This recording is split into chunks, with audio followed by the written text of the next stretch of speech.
শোন রে নাস্তিক, ফেরাউন, হারামজাদা, একটা কুলাঙ্গার, তোকে তুই বললেও তুই অসম্মান করা হবে। বাংলাদেশের স্বাধীনতা, সার্বভৌমত্ব এবং রাষ্ট্রকে নিয়ে তুই যে গভীর ছক কষেছিস এবং তুই যে গভীর ষড়যন্ত্র করছিস, তোর এই গভীর ষড়যন্ত্র কামিয়াব কোনোদিন হবে না, কোনো দিন হবে না। বাংলার জমিনে, বাংলার আকাশে বাতাসে, প্রতিটি নিঃশ্বাসে আজ যারা জয় বাংলা স্লোগানকে তোর কথায় অথবা তোর এই মেটিকুলাস ডিজাইন অনুসারে যারা স্বাধীনতা বিরোধী অপশক্তি, যারা মুক্তিযুদ্ধকে মানে না, যারা দেশটাকে একটা ব্রোথেল হাউস করতে চেয়েছিল, সেই সকল কুলাঙ্গাররা আজ জয় বাংলা স্লোগানকে বাংলাদেশ থেকে নিষিদ্ধ করার চেষ্টা করেছে, দুঃসাহস দেখিয়েছে এবং দুঃসাহস করেই যাচ্ছে। দিনকে দিন তোদের স্পর্ধা, তোদের যে আচার আচরণ, এগুলো কিন্তু সমগ্র জাতির সামনে কি বলবো, যে তোদের মুখোশ উন্মোচন করার মতো একটা জারজ সন্তান এখন পর্যন্ত পয়দা হয়নি। আরে হারামির বাচ্চা, বাংলাদেশ যদি স্বাধীন না হতো, আজ পাকিস্তানের ব্রোথেল হাউসে ডক্টর মোহাম্মদ ইউনূসের ছেলেমেয়েরা থাকতো। আজকে যদি বাংলাদেশ স্বাধীন না হতো, তাহলে আজকে যারা আইনজীবী আছে, আজকে তোমার আমার মতো বয়সী যে সকল লোকেরা তো এই সকল কুলঙ্গারদের কথায় তোমরা নাচতেছো, তোমাদের জন্ম হইতো ব্রোথেল হাউসে। ব্রোথেল হাউস তো বুঝো, একটা পতিতালয়ে, পতিতার পেটে তোমাদের জন্ম হতো। তোমাদের বাপ থাকতো অসংখ্য অগণিত, 20-25 বাপের সন্তান তুমি হইতা। 100-150 লোক তোমার মাকে নির্যাতন করতো, পাশবিক নির্যাতন করতো, শারীরিক নির্যাতন করতো। শারীরিক নির্যাতনের মাধ্যমে তোমার জন্মটা হইতো। আজ যেই সকল মুক্তিযোদ্ধাদের জন্য দেশ স্বাধীন হয়েছে, যে মহান নেতা দেশের জন্য 14 বছর জেল খাটছে, সেই নেতাকে নিয়ে তোমরা ষড়যন্ত্র করতেছো। কয়লা চিনো, কয়লা কিংবা আগ্নেয়গিরি উল্কাপিণ্ড চিনো? ডক্টর মোহাম্মদ ইউনূসের সাথে তাল মিলিয়ে দেশের ষড়যন্ত্রকারী মাস্টার মাইন্ড তারেক রহমান লন্ডনে বসে যে উল্কাপিণ্ড নিয়ে তুমি খেলা করতেছো, এই উল্কাপিণ্ড তুমি তুলে দিয়েছো তোমার প্রভু ইউনূসের কাছে। তুমি ইউনূস বাদে এখন বিশ্বাসী। আর ডক্টর মোহাম্মদ ইউনূস যে লোকটা বাংলাদেশের স্থপতি, বাংলাদেশের রাষ্ট্রনায়ককে অসম্মান করে, তার মতো অপদার্থ এই দেশে আর কখনো জন্মাবে কিনা আমার জানা নেই।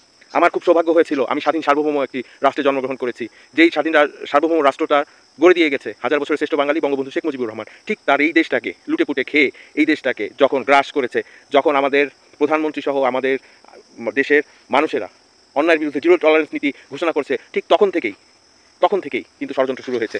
এবং দেশবিরোধী ষড়যন্ত্রের মাঝে কিছু মুষ্টিমেয় বাংলাদেশ আওয়ামী লীগের আজকে যে সকল দালালেরা বিদেশে আছে, আজকে জয় বাংলা স্লোগান আমাদের চেতনা এবং অস্তিত্বে, আমাদের মহান মুক্তিযুদ্ধের যে স্লোগান, যেই স্লোগানে মুক্তিযোদ্ধারা উজ্জীবিত হয়ে যুদ্ধ করেছিল, সেই স্লোগান মুছে দিতে যাচ্ছে। অথচ আজকে মুক্তিযোদ্ধারা পর্যন্ত এই 24-এর মেটিকুলাস ডিজাইনারদের ভয়ে কথা বলছে না, অন্যায়কারীদের বিরুদ্ধে কথা বলছে না, বাংলাদেশ আওয়ামী লীগের একটা নেতাকর্মী প্রতিরোধ করছে না। আমি ধিক্কার জানাই আপনাদেরকে, যারা এখনো ঘরে বসে আছেন। আপনারা একটা কাজ করেন, বইয়ের সালোয়ার কামিজ এবং শাড়ি পরে আপনার ঘরেই বসে থাকুন, আপনাদের আর প্রতিবাদ করতে হবে না। আমি প্রকৌশলী মোহাম্মদ আশরাফুল আলম তমাল এই মুহূর্ত থেকে এবং 24-এ যারা বাংলাদেশকে ষড়যন্ত্রমূলকভাবে দেশটাকে যে সকল জঙ্গিবাদের মদতপুষ্ট এবং স্বাধীনতার অপশক্তি, স্বাধীনতা বিরোধী ফ্রিডম পার্টি থেকে শুরু করে বাম দল এবং পাকিস্তানের দোসর এবং আফগানের জঙ্গিদের সাথে আঘাত করে যারা দেশ বিরোধী ষড়যন্ত্র করছে, আমি প্রকৌশলী মোহাম্মদ আশরাফুল আলম তমাল এই মুহূর্ত থেকে ঘোষণা করলাম, আজকে থেকে এই মুহূর্ত থেকে আমার দেশ থেকে সকল জঙ্গিবাদ উৎখাত হবে। আমি এই মুহূর্ত থেকে ঘোষণা করছি, আমাদের দেশ থেকে সকল ষড়যন্ত্র রুখে দিবে আমার দেশের জনগণ। আমি এই মুহূর্ত থেকে ঘোষণা করছি, আমার দেশের জনগণের রক্তে যদি ব্রোথেল হাউসের রক্ত না থাকে,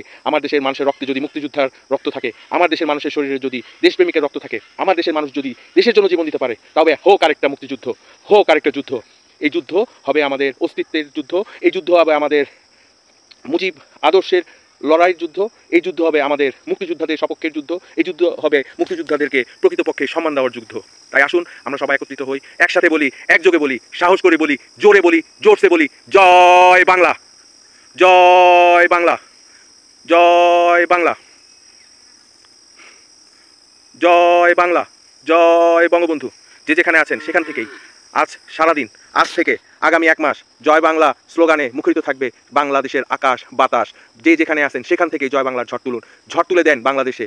আপনাদের কাছে হয়তো বুলেট নাই, অস্ত্র নাই, কারাগারের থেকে লুট করা অস্ত্র নাই, আপনাদের কাছ থেকে হয়তো পাকিস্তান থেকে আসা গোলা বারুদ অস্ত্র নাই, আপনাদের কাছে আপনাদের চেতনা আছে, আপনাদের শক্তি আছে, আপনাদের মেধা আছে। তাই দিয়ে দেশ স্বাধীন করেন, দেশটাকে এই জঙ্গিবাদ মুক্ত করেন। সবাই শপথ নেন, দেশকে ভালোবাসেন ভাই, এগিয়ে আসেন, এগিয়ে আসেন, দয়া করে এগিয়ে আসেন। জয় বাংলা, জয় বঙ্গবন্ধু।